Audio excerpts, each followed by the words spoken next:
We're recording now. We are This is live. for you, Awertha. Alright, so the purpose of this class is to give you the skills you need to be confident on the shield wall, to stay alive, to stay tightly knit, and to know that against... So at the end of this class, basically, the average shield wall unit filled of people that are 5 years or less will stay alive even against some of the best spearmen. I guarantee it. I've seen it. That's what we're going to shoot for. Because basically, a tight-knit shield wall, when it's fighting together, fighting right, is untouchable until you start throwing in wild cards like guys trying to do charges in, axes, choppers, which that's more advanced stuff. This is to basically give you the foundation that says, I can stand there with my sword and shield against a bunch of spears and we'll run them down. And we will just march and march and march and they will be crushed. And you will have that confidence. So the first thing, if someone, here, my shield's right there. Can you grab my sword and shield? So the first thing you got to keep in mind, those of you who've been fighting for a long time, the stance you have in singles is not the stance you want on a shield wall. I'm going to do this right-handed because, I want to confuse people. All right. So your normal tourney stance, you've got your shield probably high, maybe. You might have it a little lower, but you kind of, you're watching for that guy who's trying to throw shots. You're kind of trying to block him. Your sword might be here, your sword might be here, you might fly it up here. That's all tourney stance. That will get you killed in a melee, right? What's exposed when I'm standing right here? What can a 9-foot spear do to me? So, even with this, because I fought melees with this guy, the thing you got to remember is whichever leg you sit forward, that's a target. Your back leg is almost never going to be a target. Turn so I can make sure the camera can see. Your back leg is almost never going to be a target because it's 2 feet back. That's 2 feet further the spear has to go. Your shield, you want to know where your knee is because your knee is not a valid target. So if you know where the bottom of your shield is and where the top of your knee is, you know your leg is covered. If I have just this kite, this very narrow kite, and you're a spearman, and I put that right around my kneecap, now what can you see in my lower body? Nothing. Right? I'm not worried about people coming around flanking me. I'm not worried about people throwing wraps because I've got buddy A and buddy B on either side of me. So I can keep my shield tighter. I can keep it more in front of me, covering that leg all the time. This is where spears are going to hit you. Right? Because all of us do this. You'll see it. Legs sticking out, even with the bigger heaters. Will do it. So know where the bottom of your shield is. Know where your knee is. Next thing, your sword needs to be right in front of your face. I can see everything you're doing. If there's a spearman, I can kind of waffle a little to make sure I see where the spear tip is, because that spear tip is going to tell you where that spear goes. You've probably heard some of this already. You watch the spear tip and you watch the guy's hips, because that's where the shot's going to come from. This guard is almost impenetrable.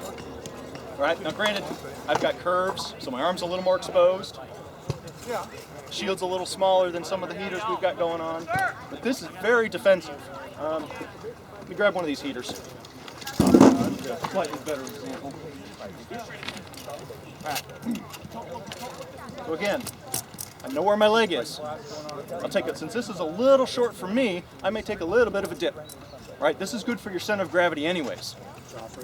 Be comfortable, don't lock your knees. I can also absorb a charge easier this way. My leg's covered. Without moving this shield, it's going to take a lot of effort to try to come around and get that leg. No, it's actually perfect, so I want to show the motion. Cool. Thank you. Never mind. But I can put my shield a little bit this way, or I can put my shield a little bit this way.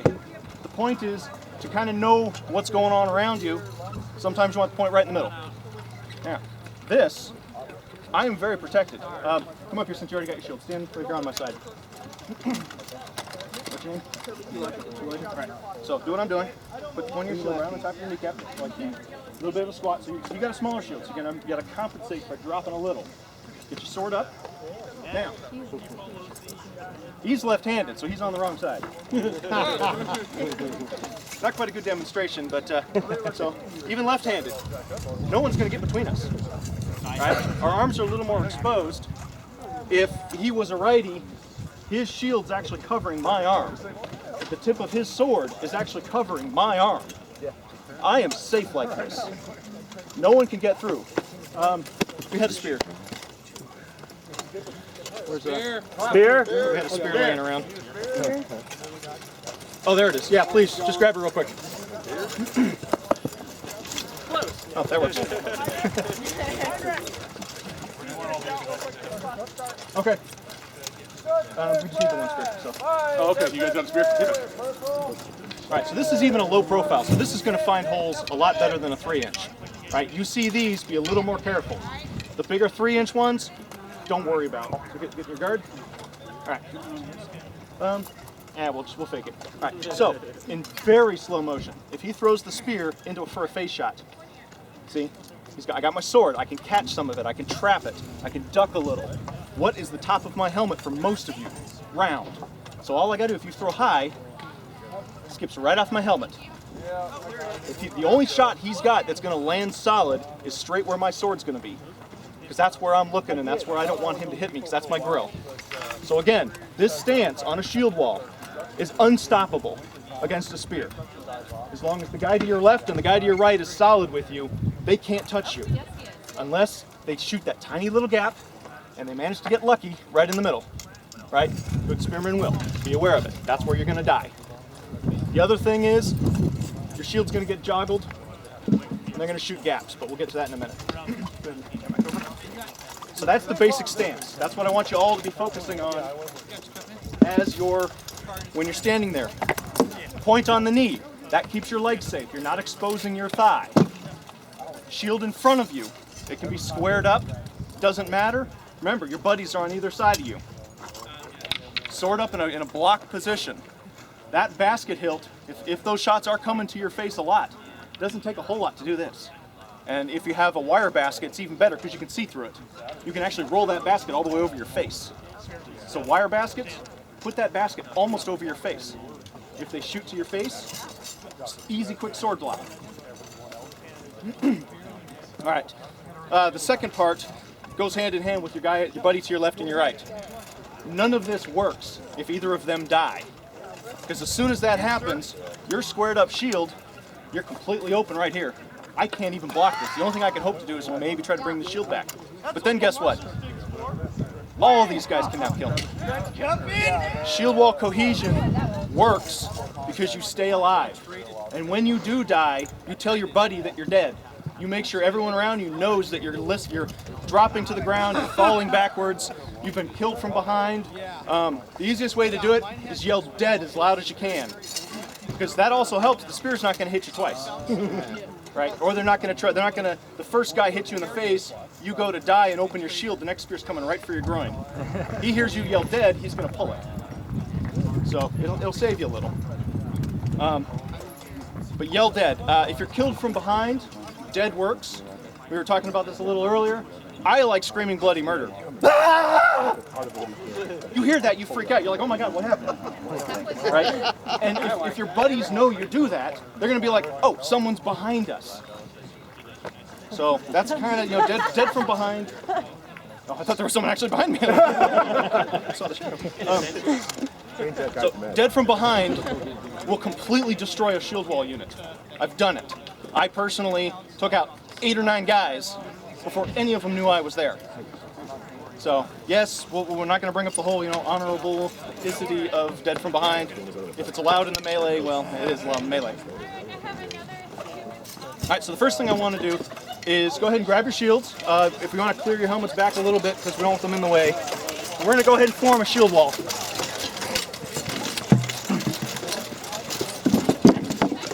And if I can get you to kind of line up at an angle like this so the camera can actually still kind of see.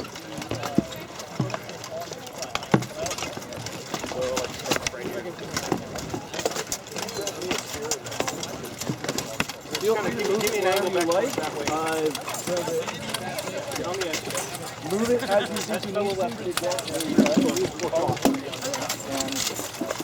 We'll let you know if you're in the way. You shouldn't be with what we're doing. Okay.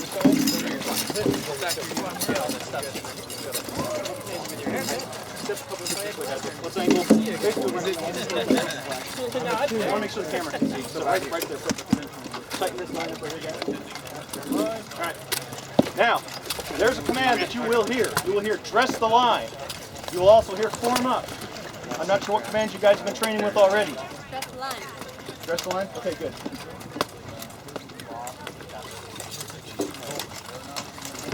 All right, does everyone feel comfortable where they are? All right, first thing I see, we've got an issue here. We got a lefty. Do you realize he's a lefty, HS? I do. All right, you're gonna have a gap there, right?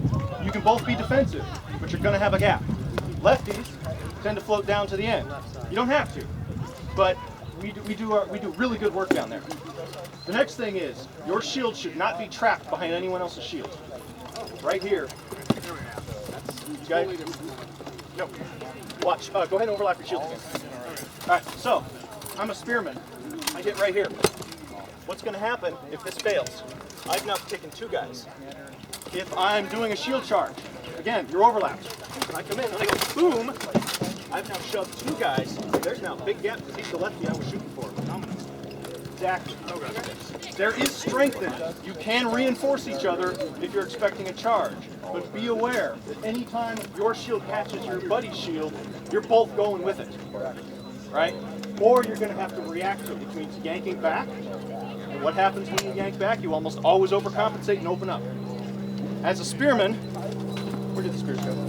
Behind you. Pile. Oh, did we throw them back over in the pile?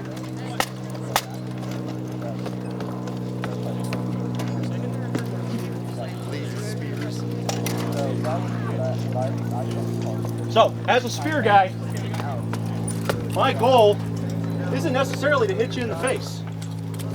I'll do that, right there. Because guess what? That spearman will shoot right in his stomach, right? Overlap the shields, same kind of thing. If I know I can hit right there and catch either 2 shields, or in this case, she was a little unprepared for it, I skipped off and got hers, I've now completely opened him up to my buddy shooting in from the side. So, you don't want to lock your shields so they don't get hooked to each other. At the same time, always be aware of what your shield's going to do when someone hits it. Spacing on her name and I'm totally embarrassed.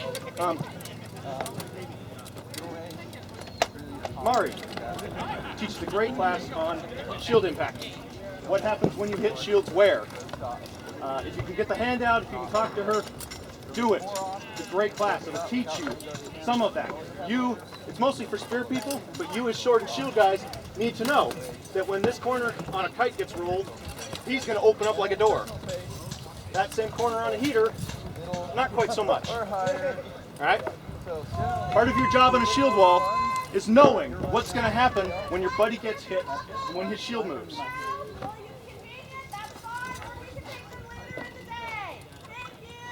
Donations. Thank you, Arrow. Donations. Hot dog donations. All right. So, dress the line. Good, good. You pay attention, good. Okay. Now, as you're standing, keep your sword free. Try not to get your sword pinned by your buddy. Because again, what's going to happen is, and you're going to be tempted to do this, I'm coming in and I'm shearing across. You're going to want to hit me. Don't. That is how shield walls die. Right? I'm pulsing in. You're going to want to hit me. Don't. The only time you should swing is if there's nobody behind them, there's just some dumb shield being silly, or if you know for an absolute fact that your glaives are nowhere in sight, because that's exactly what they're there for. Pulse in, you guys make a wall. That glaive and those hand and a halves and those maces and those axes are going to beat the crap out of me. Maybe even a spear or two through the gap. If I'm coming along, same thing. You might swing out and tag me in the face. But since I'm really not trying to kill you, you get guys like Klaus that will. But, which is another reason to keep your sword tight. Because if you're in guard, and I'm shearing across, keep swords up, I'm shearing across, you know, I got swords everywhere I go. You swing at me, and all of a sudden, boom, block, boom, you're dead. See? Keep your sword in front of you. Shield placement. Remember, that thing on your knee, keep your legs safe. Sword placement. Keep your face covered, keep your head where you can see what's going on, and you can do your blocks. If you need to tip your sword up a little bit, if you start, running into your buddy, be aware where your sword's going to be. You guys are ending up a little tight. It's okay to roll your sword a little high. Just be aware if you made a gap. Or if you need to, a little low. Last part of this, don't get your sword trapped in front of your shield. That's another huge gotcha. Again, usually shears and pushes as I'm coming along, and I can just pin. These guys really can't hit me because my shield's still right here and I've got my sword. But he's now pinned. So I wait till I see my spears go boom, boom, boom, boom, boom, boom, and I'm out. Don't let your swords get pinned. Look at it. All right. Have you caught most of it? Or? So that's kind of where we're going to focus on at this point. Go ahead and get everyone center up. All right. Dress the line. Everyone comfortable? All right. You all know the defense now. You're in the position where you need to be. Thank you. You're comfortable. You're confident. Spears can't touch you, right? Right. All right. Again, we'll worry about axes and stuff later. That's a whole other category. Spears can't touch you. Now, here's the big problem. You're dead. Drop to the ground. He just got speared. What's the first thing you two need to do? All right. Everyone else down the line needs to know what's happening. You saw this guy die. It's going to happen all the time. Close up that gap as fast as you can. You're dead on the ground. What do? No. You're dead in your own field. Get the hell out. Because the guys behind you can't maneuver. You've got a body in the way. Crawl out. Do whatever you need. Do not disrupt your line. But get out of your own guy's way. If you die in a position where you're in front of the enemy, stay down until it's safe. You're disrupting them, but you're also staying safe because people are jumping on you. But where he is now, he's a hindrance. I know this as a spear guy. He's not moving. My next focus is killing him. Down. Dress the line. You're now tripping over it. We continue focusing efforts. You're dead. Drop. Now I've created a situation where if those three guys stay, we know that that's a huge weakness right there. They cannot get reinforced. Spears can't really work very well because they're already 2 ranks back. And if we charge in or a pulse of some kind, all I got to do is knock these 2 off balance. They're tripping over their buddies. 2 more guys dead. When you die, get out of the way of your own people. Be safe. Number 1, be safe. Get out of the way of your own people. All right? Disrupting the enemy falls into kind of a gray area, vulnerable and all that good stuff, but do what your heart tells you in that situation, but be safe. Do not disrupt your own line. All right, go ahead and get up, you 3. Dress the line.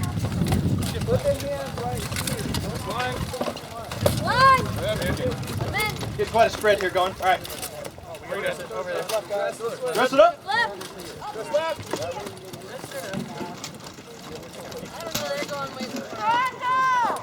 All right. And you'll work on this as a unit. As the Northmen are already seeing and all the other guys are already seeing. You'll get the feel for how fast you need to reform. But anytime you hear dress, there's no contact usually. It's just kind of, if you hear reform, same thing, get set, be ready to fight. All right, let's go ahead and put our hats on real quick. We're going to move on to the next part.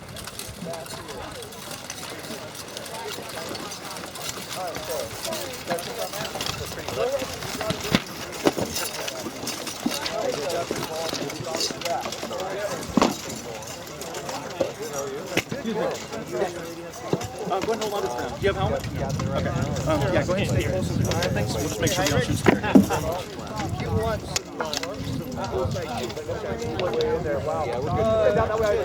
Probably better to leave the wide view. Thanks, Doc. Wow. I appreciate you doing this. This is fun. Yeah, you do. That I get to hear.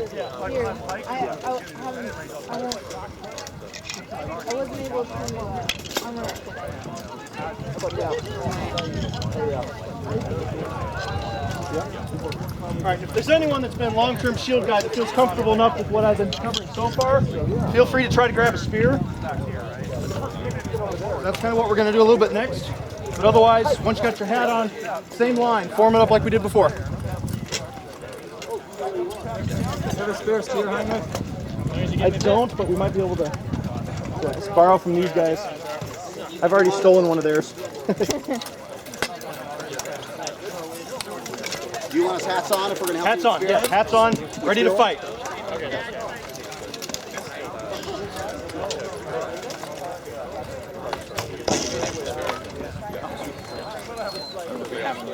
I'll find one. It's better with 2 and 3, then we can demonstrate some of the I know one of them's longer than the other, but I swear it was. These are almost. Well, that's why once they once that class starts. Yeah. They can work on their spear stuff.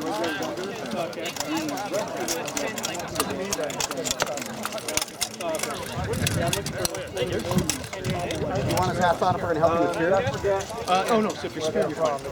And I only need like 3, so you can't get Killed one guy. mostly if you're comfortable with these topics, then a little bit more.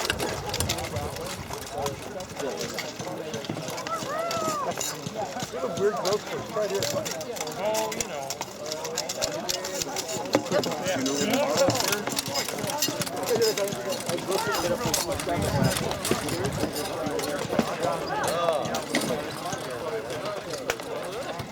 All right, go ahead and shoot down about 5 steps that way.